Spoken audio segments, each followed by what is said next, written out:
Familia, amigos, conocidos de Dios, ya mañana es verde. ¿Cuántos están contentos? No hablo del aborto ni de la marihuana. El verde es por el semáforo epidemiológico. Podremos regresar a nuestras comidas mensuales. Este fin de mes tenemos comida mensual. Pueden prepararse. Aparte de traer un invitado, pueden traer un platillo de esos que les salen bien para nuestra comida mensual. Y esta mañana, fíjense que el Señor me levantó. Y sé que me levantó porque era muy temprano. Y me sentía muy pesado. Y no sabía por qué. Me sentía, yo decía, Señor, es muy temprano, ¿para qué me levantas a esta hora? Y finalmente me levanté y empecé a orar. No sé por qué oraba, pero tenía una carga muy pesada. Ya después me enteré de la barbarie que pasó en Querétaro. Realmente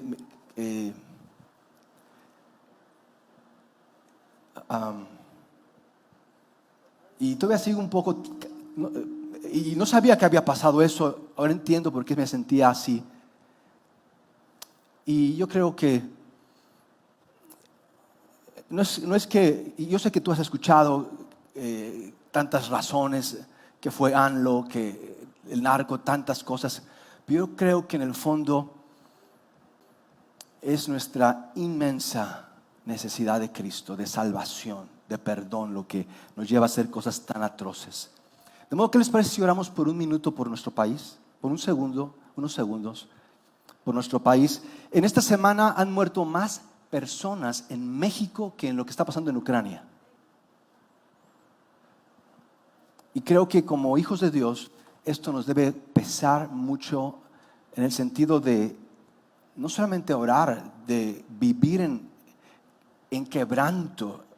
No puede haber cristianos duros, orgullosos, porque eso no nos permite darnos cuenta de lo que está pasando. Solamente puede haber hijos de Dios quebrantados, dolidos de lo que está pasando, no para regañarlos o para maldecirlos, te va a caer el juicio de Dios, es por su pecado. No por eso, eso no hacen los hijos de Dios. Se duelen de que están en oscuras, de que no le conocen. De modo que, Padre, en esta mañana nos duele mucho lo que pasa en nuestro país. Y hasta donde entendemos, hasta donde nos es posible creer, Señor, te decimos, usa nuestras vidas como embajadores de paz. Usa nuestras vidas para mostrar tu compasión a aquel que nos rodea. Úsanos, Señor, como una luz en esta oscuridad. En el nombre de Cristo Jesús. Amén. Alguien que sea bueno para tomar decisiones sabias.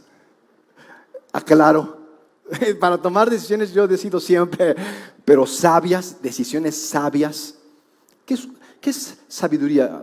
¿Qué significa esto de tomar decisiones sabias? Sí, que sean con fe, con perdón y por una causa que sea mayor a nosotros mismos. O sea, que no tenga que ver con nuestros intereses. Esos son sabias, decisiones sabias. Creo que he estado eligiendo mal, entonces. Yo creo que no decidimos por justicia, usualmente decidimos por venganza.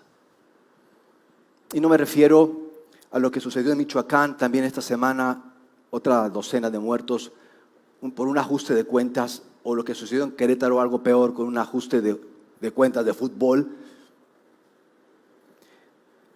Yo creo que decidimos por el estómago y decidimos en la oscuridad. Decidimos por el estómago y decidimos por la oscuridad. ¿Y saben qué es lo peor? Lo peor no es esto. Lo peor no es que decidamos desde el estómago y por la oscuridad. Eso no es lo peor. Lo peor es que seamos tan fáciles de convencer para decidir así. Que seamos tan fáciles de ser llevados por nuestro estómago, llevados por nuestra oscuridad, por la oscuridad, no solamente nuestra, sino esta oscuridad que hoy vemos, vivimos, de este mundo que se opone a Dios. Y yo creo que tal vez tú has pensado que decides y decides bien, pero para el resto de los mortales y la demás gente honesta, creo que todos enfrentamos esta cuestión de que ya queremos decidir bien. Y tal vez no hemos llegado a este punto de saber que muchas de nuestras decisiones vienen porque en el fondo demuestran una cosa que no hemos creído aún. Eso es algo que va tal vez a alguno a ofender, pero muchas de nuestras decisiones muestran que no hemos creído aún. Cuando tú y yo finalmente creemos de todo corazón, nuestra vida tiene que ser diferente. Nuestras decisiones tienen que ser diferentes. Y el título de mi mensaje en esta mañana es este. Para quienes aún no se han ofendido, espero que con esto puedan ofenderse. El mensaje va a ser ofenderte una vez y después otra, y después oramos y ya nos vamos a casa. Dice el título de mi mensaje: nosotros no elegimos a Dios. Dios nos elige a nosotros. Yo sé que estamos tan acostumbrados a que nos digan que elijas, tú eliges, tú sabes qué elegir. Elegimos gobernantes, elegimos cónyuges, elegimos carreras, destinos, futuros. Todo lo elegimos y creemos que podemos elegir. Pero tú y yo no elegimos. Si no elegimos a Dios, menos elegimos lo que pensamos que elegimos. Tú y yo no elegimos a Dios, es Dios quien nos elige a nosotros. Qué bueno saber eso. Esas son buenas noticias. Esas son buenas noticias porque yo no me elegiría.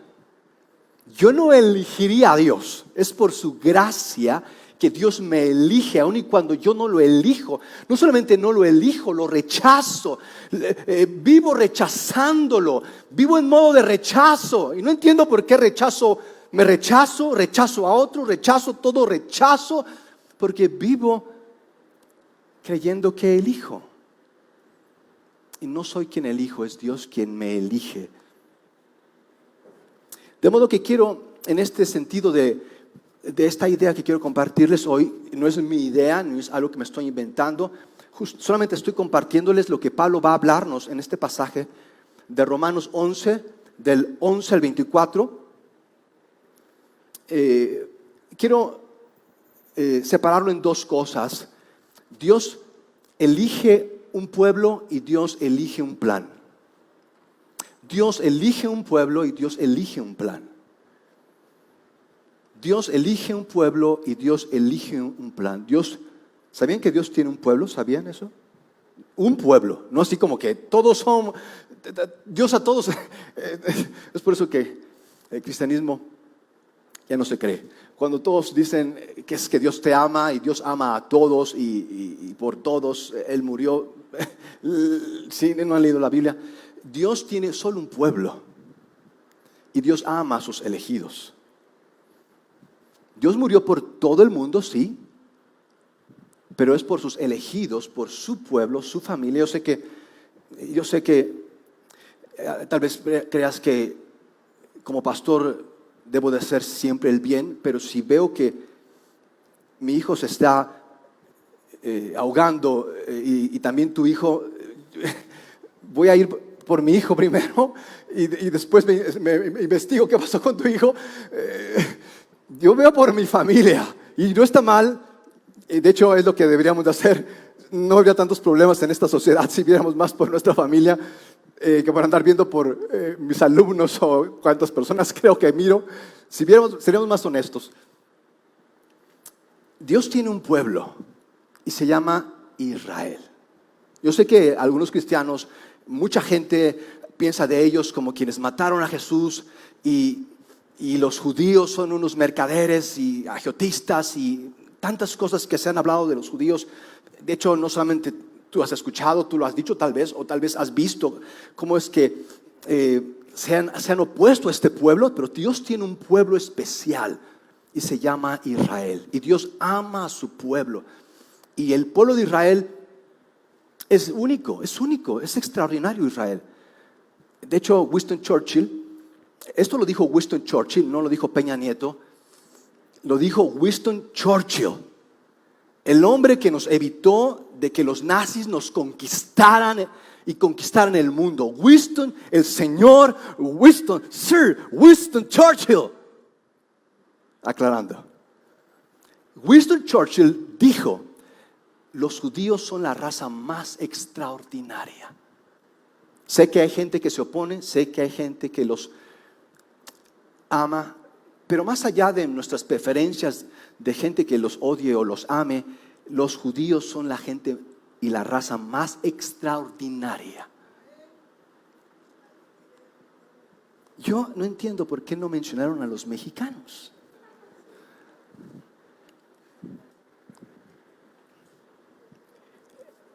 Una vez el rey Luis XIV de Francia le exigió al famoso matemático y filósofo francés Blaise Pascal que le diera una evidencia de Dios. A ver tú, cristiano, dame una evidencia de Dios y mira que creo en tu Dios. Así muy arrogante Luis XIV, francés. Dame una evidencia. Y este filósofo cristiano, al que admiro tanto, Pascal, dijo: Su Majestad, el pueblo judío.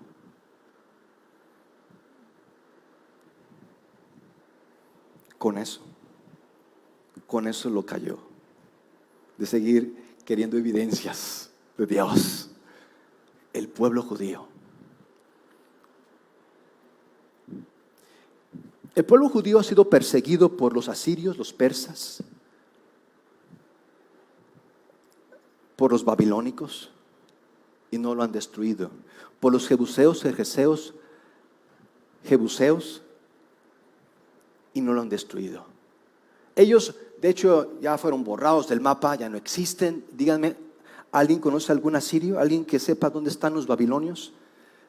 Los jebuseos, ya no existen, pero el pueblo judío sigue aquí. Después los romanos, después los españoles, los alemanes también quisieron exterminarlo y no pudieron con el pueblo judío. Algo interesante, los judíos son sobresalientes y sobre todo en las ciencias. En los últimos 100 años, 208 judíos o de ascendencia judía han sido galardonados con el premio Nobel. 208.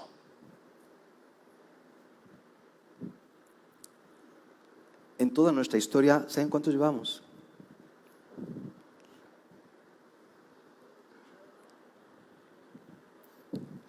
Bueno, como 3.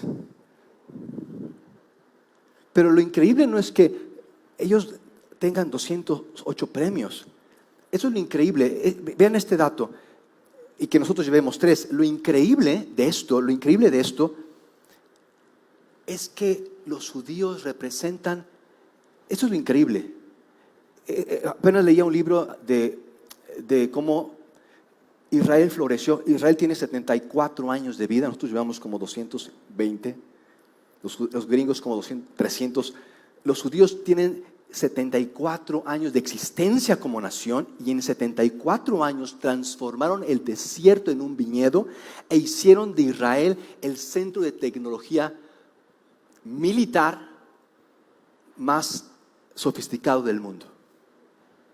Lo sorprendente no es que haya Israel en 74 años convertidos en una potencia mundial, no es que tenga 208 premios Nobel en los últimos 100 años.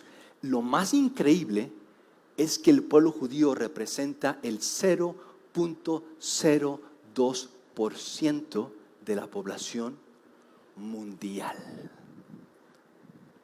Los chinos representan como el 20, otro 20 los indios, los españoles como un 2%, nosotros un 2% de la población mundial, ya llevamos con 3, pero un pueblo que representa el 0.02%.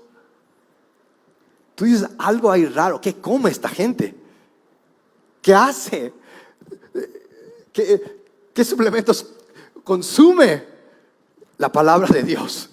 Es lo que hacen ellos han preservado por el curso de milenios la palabra de Dios, aun y cuando esto requirió sus propias vidas. Preservaron, cuidaron, nos legaron. Nosotros como cristianos somos herencia de los judíos. Los judíos nos consideran una secta, pero nosotros somos descendencia de los judíos. Fueron ellos quienes nos heredaron este mensaje en mucho, que Jesús lo revolucionó a uno más. Es cristianismo 2.0, no somos judíos, pero venimos de esta herencia. Díganme, ¿qué hemos aportado los mexicanos? Aparte del tequila, el mezcal, la Virgen de Guadalupe, la Rosa de Guadalupe, el Chespirito. ¿Alguien más? Bueno, si nos ponemos estrictos, la televisión a color, los mexicanos, Camarena, ¿recuerdan? Aunque después no sé si considerarlo todavía mexicano, se fue a vivir a Estados Unidos.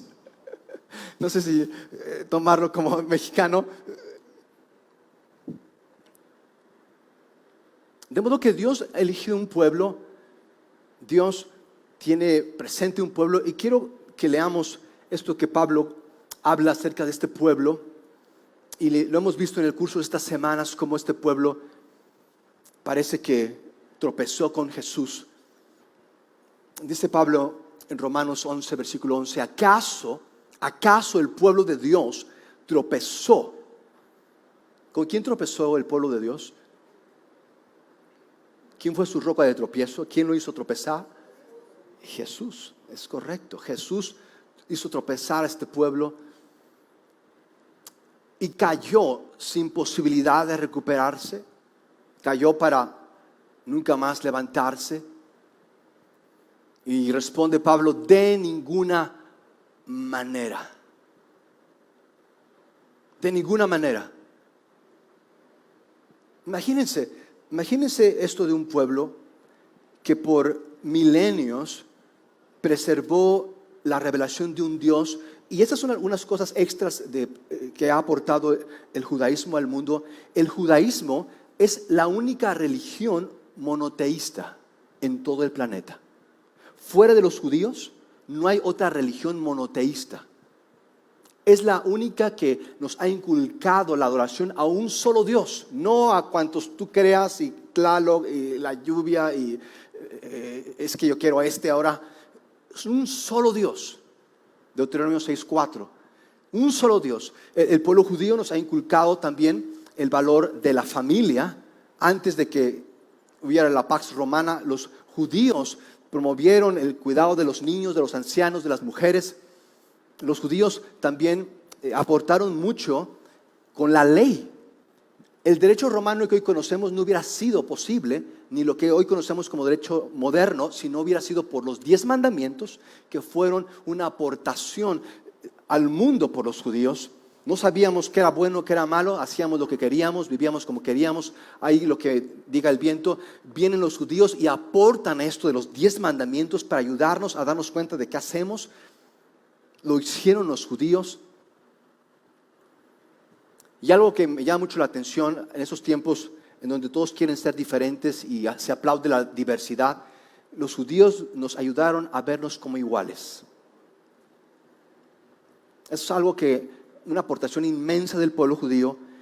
Los judíos creen que tú y yo somos iguales.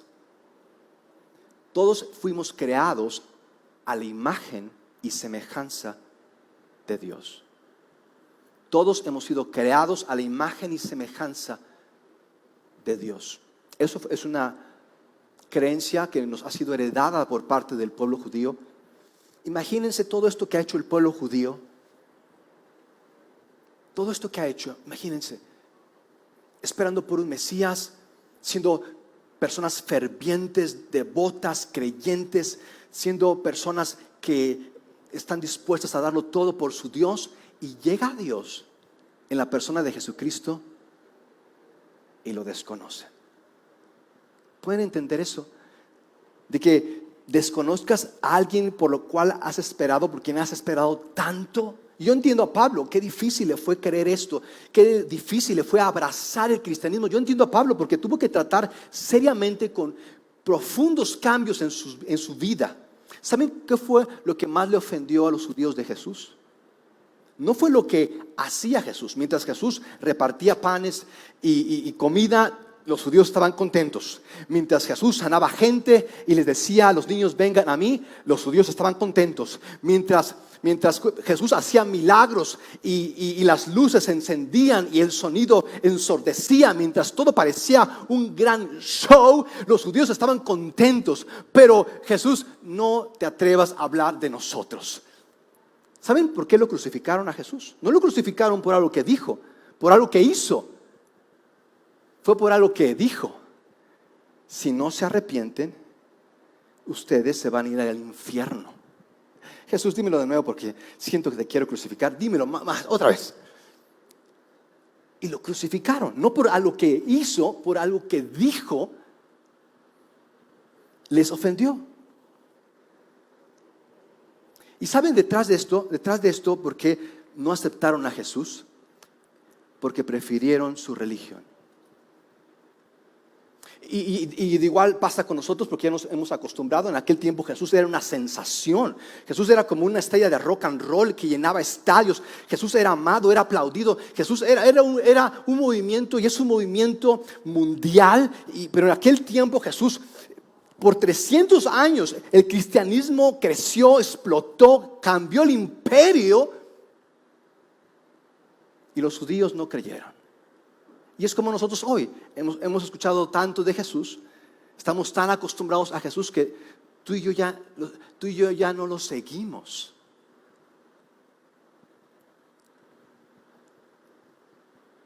A mí me dijeron que fuera a la iglesia el domingo, no que siguiera Jesús.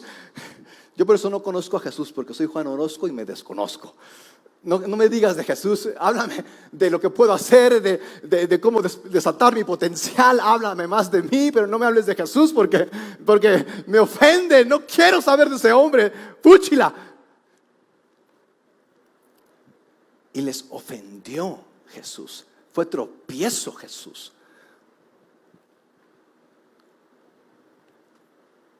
Y no era fácil porque los judíos habían heredado años y años. Es que mi familia es cristiana, yo casi nací al lado del piano de la iglesia y solo escucho canciones cristianas, y ya se habían acostumbrado tanto al cristianismo que se habían inoculado, se habían vacunado del cristianismo. Ya no les pegaba el cristianismo, ya no les emocionaba, ya no cambiaba sus vidas. Como dijera Javi la semana pasada, me dijo, ¿cuántos dan gracias a Dios por Javi? El mensaje que dio la semana pasada. Aplaudan aunque les haya dicho que se duermen en el mensaje y es por su dureza de corazón. Me encanta esto que dijo Javi acerca de que se habían endurecido tanto que no se dieron cuenta quién estaba enfrente de ellos y lo mataron. Las cosas que más me ofenden de Jesús ya no me ofenden tanto, pero a veces, sobre todo cuando algo no me sale bien, me ofenden. Es esta idea de 70 veces 7, perdona 70 veces 7, qué ridículo. Ni que fuera matemático para saber cuánto es. Nunca he visto cuánto es, ni quiero saber cuánto es 70 veces 7. ¿Cuántas son? No, pero yo quiero un número. Otra cosa que me ofende de Jesús es esta idea de amar a tus enemigos. Ora por quienes te maldicen. Esta idea de pedir por quienes te ofenden.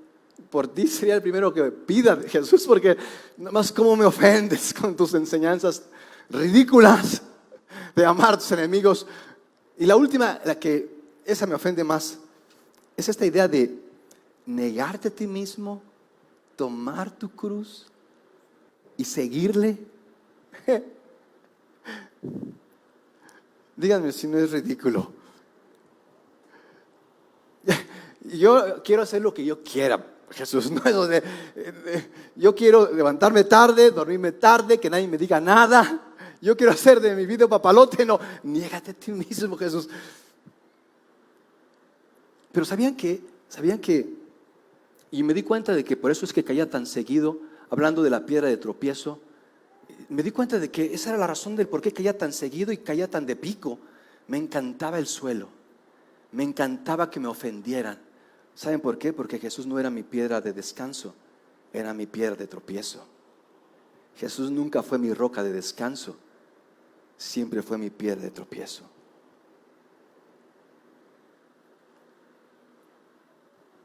Y dice Pablo, irónicamente, al salirlos del pueblo de Dios, dejaron la puerta abierta para que los que no eran del pueblo de Dios entraran. Y lo siguiente que pasó es que los judíos se preguntaban si estaban perdiéndose de algo realmente bueno. La desobediencia de Israel ha traído muchas bendiciones. Pastor, esta es la palabra que necesitaba escuchar el día de hoy. De algo sirve mi desobediencia. Mi mal ejemplo le está sirviendo a alguien. No sé si esté aplicando directamente contigo. Vamos a terminar el versículo. La desobediencia de Israel ha traído muchas bendiciones a todo el mundo. El fracaso de su misión sirvió para traer muchas bendiciones. ¿Ya ve, pastor? A los que no son judíos. De aquí vendrá el dicho, no hay mal que por bien no venga. De algo sirvo, de mal ejemplo, pastor. Gloria a Dios. No creo que se refiera a ti.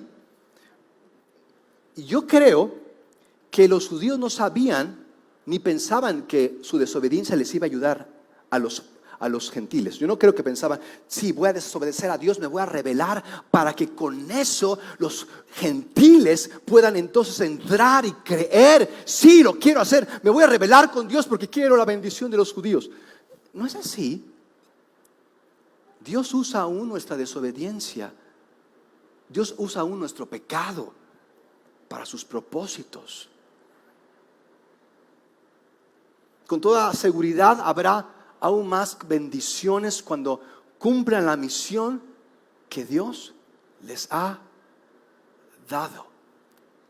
Si caídos, imagínense, si caídos están bendecidos estos hermanos, ahora imagínense levantados los ingratos. Ah, hijo, no hombre, estos amigos van a conquistar el mundo. Me dirijo ahora a ustedes, los paganos. ¿No está diciendo paganos, Pablo? Pagana tu madre. Se escucha rudo esto, pagano, pero no está siendo grosero Pablo. Pagano es sinónimo de gentil, de no judío, de no pertenecer al pueblo de Israel. Pagano. Somos paganos, no gentiles. Gentiles o paganos. Dile a la persona que está a tu lado, eres un pagano. Y dile, sí, cierto. ¿Cómo sabes? ¿Qué comes que adivinas? Me lo dijeron hoy, dile. Que son todos aquellos que no son judíos. ¿Habrá aquí algún judío que nos acompañe? Ben Hadad, Abraham, Leví, Matusalén.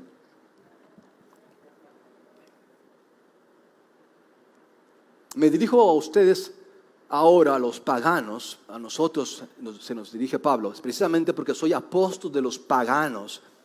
Tengo que poner todo mi empeño en este ministerio. No me voy a meter con los judíos, ya no voy a evangelizarlos, voy a evangelizar a los paganos, esa es mi misión. Esperando que con esto algunos judíos se den cuenta,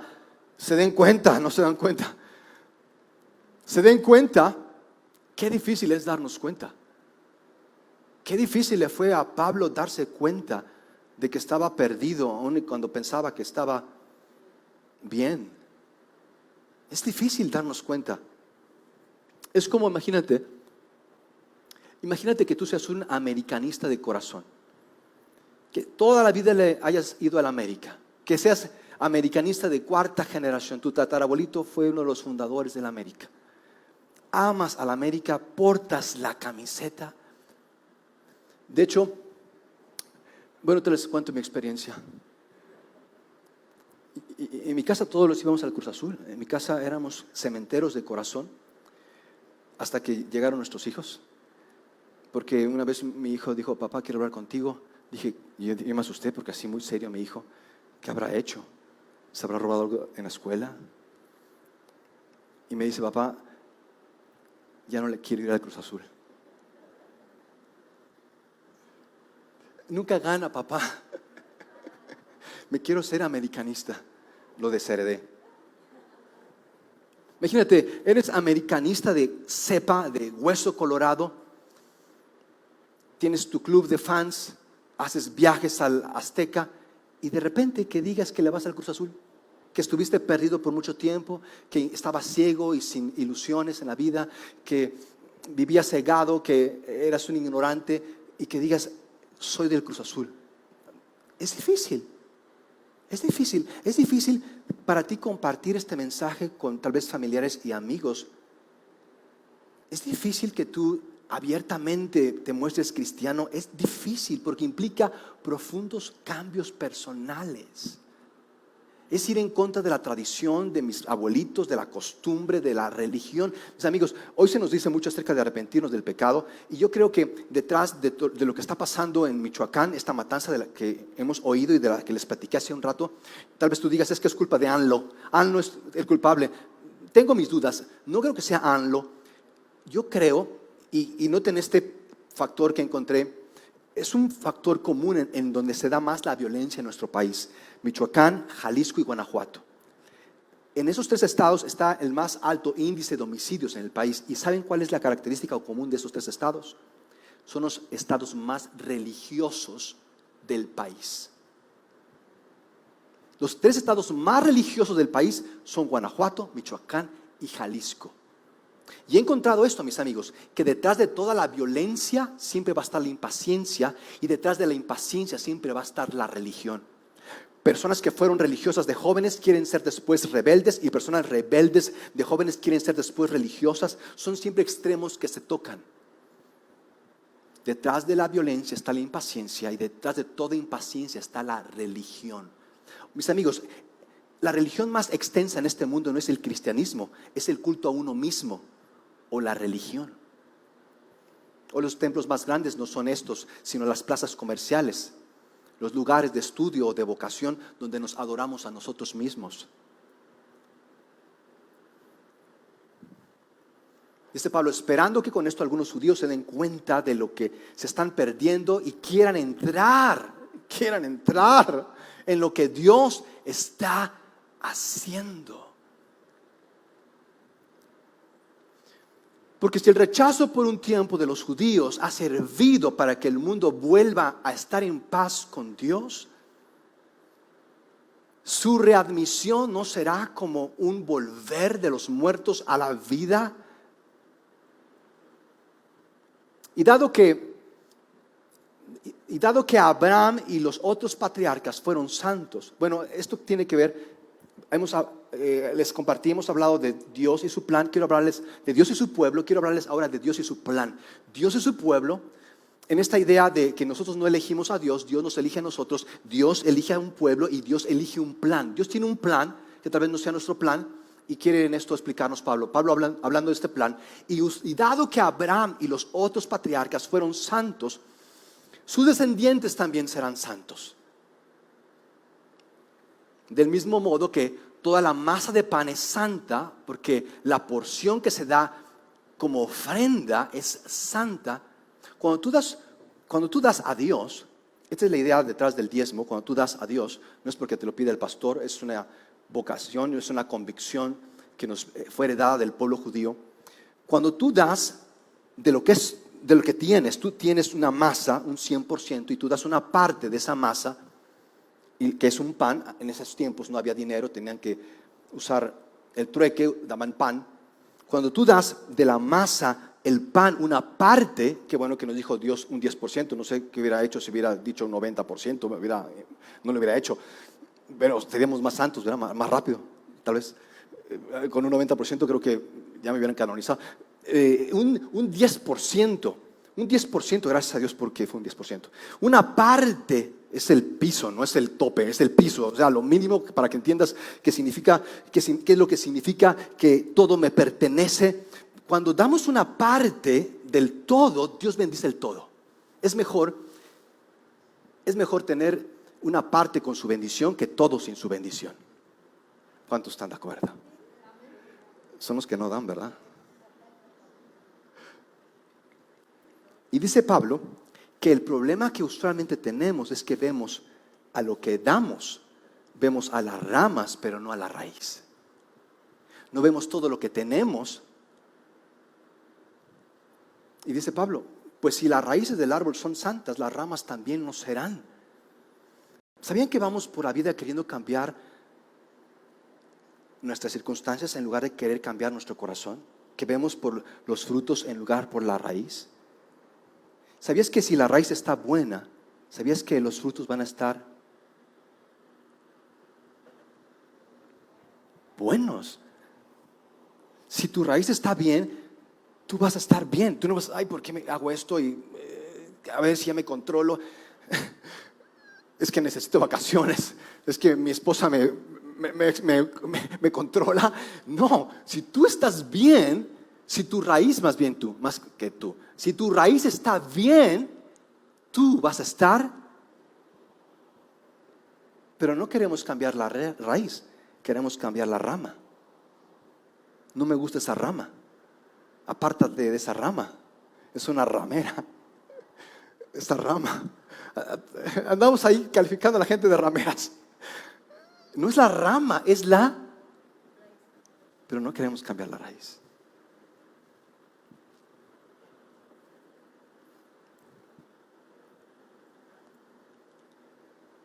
De modo que, ¿qué hicieron los judíos para que cayeran de la gracia de Dios? ¿Qué hicieron los paganos para que Dios los injertara en su gracia? Pablo concluye este pasaje diciéndonos: algunas ramas naturales del olivo fueron cortadas. En su lugar, tú fuiste injertado como una rama del olivo silvestre. Entonces ahora eres parte de la misma raíz y compartes la rica savia, la vida misma del olivo. Noten esto. Dios cortó las ramas naturales porque los judíos tropezaron con Jesús. Cortó a los judíos para que no se dieran cuenta y en su lugar nos injertó a nosotros, gentiles, silvestres, para que pudiéramos gozar de la rica savia. ¿Cuántos dan gracias de que nos injertaron? ¿Cuántos están gozando de la rica savia? No, yo quiero Coca-Cola. Sin embargo, cuídense, vean esto, sin embargo, cuídense de no sentirse mejor que las ramas cortadas. Y si se sienten así, es que esos judíos, si nos sentimos mejores, sentirnos mejores o sentirnos peores son extremos que se tocan. Vamos por sintiéndonos mejores o peores que alguien, cuando todos somos pecadores necesitados de la gracia de Dios. Dice, y si se sienten así, recuerden que no son ustedes quienes nutren a la raíz, tenemos todo al revés, sino la raíz a ustedes. Yo no soy quien nutro a la raíz, es la raíz quien me nutre a mí. Dependo de la raíz. Viva la raíz. Yo quiero a mi raíz. Sé que es una raíz seca, metida ahí, tapada, con pena, oculta, pero es una raíz que permite que ese árbol se vea florido, se vea fecundo, se vea frondoso. Es esa raíz que nadie pela, que nadie quiere, es lo que hace que ese árbol se vea así. Tal vez ahora digas, pero las ramas fueron cortadas para injertarme a mí. Eso es cierto, esas ramas fueron cortadas debido a su falta de fe, pero tú sigues en tu puesto solo por tu fe. Ellos fueron cortados por su falta de fe. Eso significa que no debes de ser orgulloso, no sentirte muy orgulloso. No debes de ser orgulloso, más bien deberías ser humilde y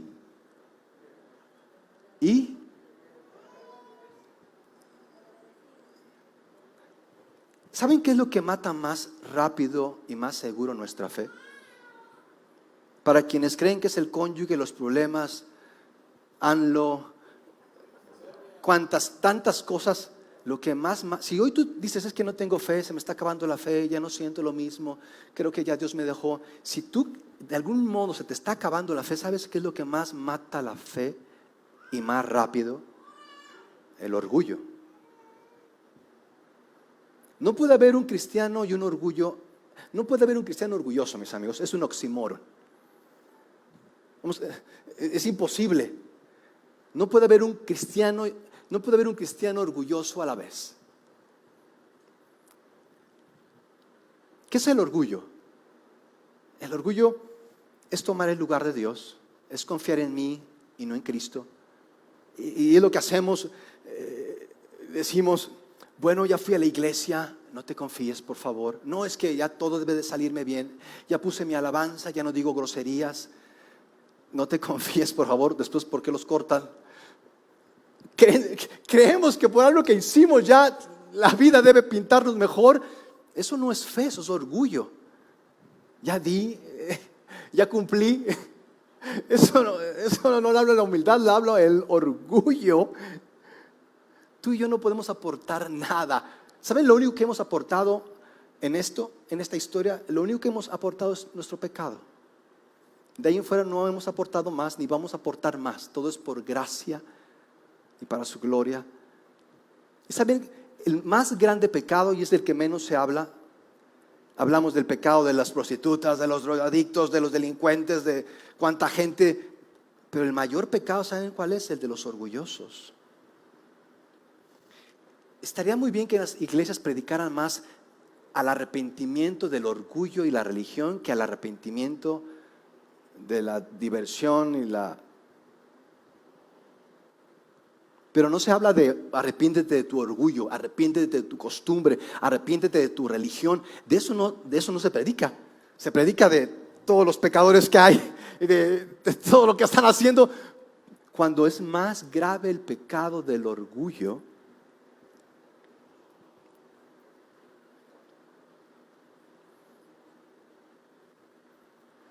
vean esto, vean si no es grave el orgullo, vean esto. Mis amigos, si tú te sientes muy cansado y que tienes tantas cosas que hacer y siempre estás viendo por hacer algo y no puedes estar en paz, tal vez eso evidencia mucho orgullo. ¿Crees que controlas el mundo?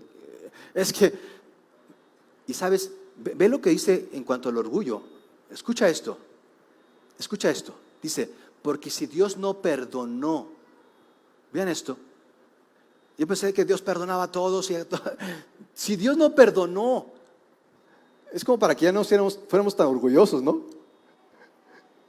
No, es que no es posible, Dios, que no me esté saliendo. ¿Saben qué es lo que yo más cuido? Porque sé que es lo que infla mi orgullo.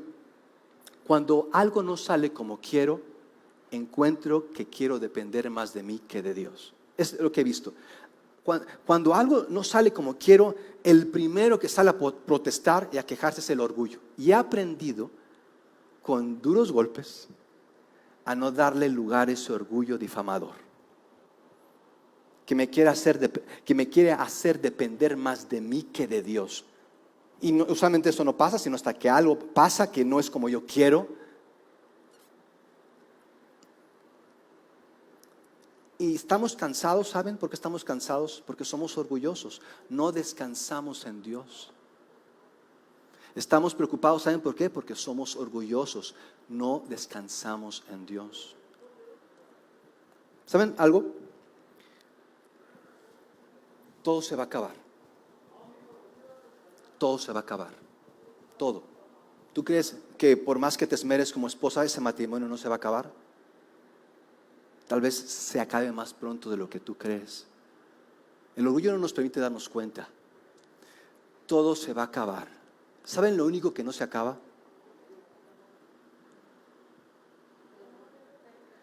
Lo único que no se acaba son nuestras ganas de pelear. Se llama orgullo. Esa es la raíz del orgullo.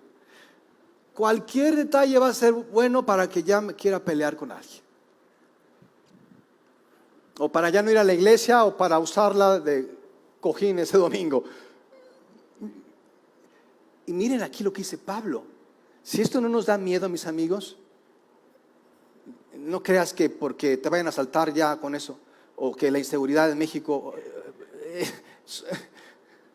Vean esto, porque si Dios no perdonó a las ramas naturales, a ti tampoco te perdonará y te cortará. Miren pues que Dios es bueno aunque también que estricto, ha sido estricto con los que cayeron. Algunos cayeron para que otros creyeran. Y ha sido bueno contigo. Pero yo sabía que Dios era nada más bueno. No, también es muy estricto. Si tú quieres tener una relación con Dios, también la parte estricta, no creas que esa se aplica hasta el cielo o solamente es para los paganos. Los judíos consideraban a los cristianos paganos y ahora los cristianos consideramos a los que no son cristianos paganos. ¿Cómo se repite la historia? Pero tienes que vivir, vean, dice Pablo, ¿qué hacer? Pero tienes que vivir, vean esto, siempre de acuerdo con su bondad. ¿Cómo le hago para vivir de acuerdo con su bondad? Y no de acuerdo a mi maldad. Yo quiero vivir de acuerdo a su bondad y no a mi maldad, que ya me tiene bien atorado. Ya no quiero seguir viviendo de acuerdo a mi maldad. Pero tienes que vivir siempre de acuerdo con su bondad, pues de lo contrario tú también serás cortado, rechazado, sacado. Aunque bueno, yo no, antes de que lo sacaran ya se habían salido. Yo me voy solo. ¿Qué significa vivir en su bondad? ¿Qué significa vivir en su bondad? No tienen que adivinar, aquí está, miren. Si los judíos, aquí está vivir en su bondad. Si los judíos cambian, vean esto. Si los judíos cambian, Jesús lo llamó arrepentimiento. Sin arrepentimiento tú y yo no podemos creer. Arrepentimiento y creen serán salvos, dice Jesús. Si los judíos cambian y confían en Dios, volverán a formar parte de su pueblo y estar en ese árbol, en el árbol. Dios tiene poder para hacerlo. Quiero preguntarles, quiero que nos preguntemos qué significa entonces confiar. Porque yo pensaba que era alguna vez orar, otra vez cantar y ahí de vez de cuando dar. ¿Qué es confiar? Les voy a decir qué es confiar. Confiar es que Dios me saque de mí para plantarme en Él. Eso es confiar. Confiar es que Dios me saque de mí para plantarme en Él. Si tú no estás plantado o injertado en Cristo, estás corriendo un grave peligro. Dice Pablo, después de todo, ¿no es lógico tomar algo de buena calidad, hablando del olivo original, y mezclarlo con algo de mala calidad? Nos está diciendo que somos de mala calidad a todos los paganos, Pablo. Pero bueno, otra vez pregunto, ¿qué hemos aportado los mexicanos? Yo creo que, sí Señor, creo que no he sido tan bueno como esperabas, ni como yo esperaba.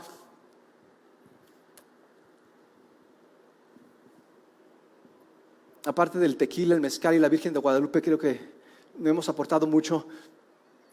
Dice Pablo, si Dios los aceptó a ustedes que no eran parte de su pueblo, con más razón volverá a aceptar a los judíos que sí lo son. De modo que, ¿qué les parece si nos ponemos de pie? ¿Qué les parece si oramos? Y quiero preguntarles si, ¿cuántos han realmente confiado? ¿Cuántos han realmente confiado? ¿Saben cómo sabemos que hemos confiado? Por los frutos. Confiar es cambiar de raíz. Si tu esposa te recuerda que no has cambiado, no creas que has creído, Es el primer testigo de que hemos cambiado. De modo que si tú dices que yo creo, pero tu esposa dice no, es falso ese hermano. ¿Y saben qué caracteriza hoy en día a la iglesia? La falsedad. Porque son personas que van a la iglesia, pero no llevan a la iglesia donde van. Es algo de domingo solamente. ¿Y sabes qué significa confiar? De hecho, estos son unos olivos, vean, estos olivos que quiero enseñarles. Estos son olivos cultivados, vean qué derechitos se ven, bonitos, estos olivos. Pero quiero que vean estos primeros olivos. Estos no son cultivados, de modo que están todos desparramados, están ahí, pero sueltos. A ver, yo aquí quiero echarme. Estos olivos no son como los otros. ¿Sabes cuál es la diferencia entre un olivo silvestre y un olivo cultivado? Que el olivo cultivado Vamos a ver esta última de olivo cultivados. Es un plantío de olivos. Y vean qué derechitos. ¿Quién iba a pensar que eran olivos estos hombres? Digo, estos olivos. Vean qué bien formaditos. ¿Sabes por qué no confiamos? Porque implica que Dios nos tenga que corregir. ¿Sabías que cultivar algo es desgastante? Cortar la raíz, cortar las ramas, fertilizarlo, implica un cambio, implica dolor. Y por eso no queremos ser cultivados. Preferimos seguir siendo silvestres. Yo quiero ser rupestre, digo silvestre. Me gusta a mí ser silvestre. Bueno, ahí te vas a quedar. Dios quiere injertarte en el olivo, porque mis amigos, la vida está en el olivo, no en que es en ese olivo. Dios tiene un pueblo, ese pueblo es Israel. Tenemos que ser integrados en este Israel espiritual. La iglesia es el Israel espiritual. Y en la semana, bueno, estas son, pensaban que eran uvas, pero no, son aceitunas. Y eso me recordó que Jesús dijo que Él es la vid verdadera. Y Él dijo esto: el que permanece en mí y yo permanezco en Él, ese va a dar mucho fruto. Porque, dice así Jesús, porque sin mí nada pueden hacer. De modo que la situación es esta. Confiar va a requerir que te cultiven. Va a requerir límites. Es por eso que tú ya no puedes gastar tu dinero como quieras. Si tú gastas tu dinero como quieres, gastas el tiempo como quieres, gastas tu talento como quieres, yo dudo que realmente estés en el olivo, que estés siendo cultivado. Yo dudo. Yo creo que, no sé si va la chica que te gusta a la iglesia o porque te obliga a tu esposa o hay otra razón, pero yo no creo que realmente hayas confiado. De modo que, ¿qué es preciso si oramos? Señor, con todo esto no sé si quiera que me injertes, pero qué increíble saber que no es que yo quiera, no es que yo deba, es que tu gracia lo hace todo en mí cuando yo finalmente me rindo, cuando dejo de luchar. Que por eso estoy tan cansado, porque estoy peleándome con todos, con todo, conmigo, con quien se ofrezca. Ya no quiero vivir así. Ya no quiero que seas mi piedra de tropiezo, quiero que seas mi roca de descanso. De modo que hoy te digo, quiero ser cultivado. Tal vez no pertenezco a la iglesia, tal vez es mi club social, tal vez simplemente voy para que me cuiden de mis hijos, tantas cosas, pero no porque crea realmente y confíe en ti de todo mi corazón, como para dar frutos de propósito, de perdón, de paz, de perseverancia en la fe, de modo que sea evidente los frutos a quienes me rodean. En el nombre de Jesús. Amén. ¿Cuántos pueden darle un aplauso a aquel que nos poda y nos poda bien?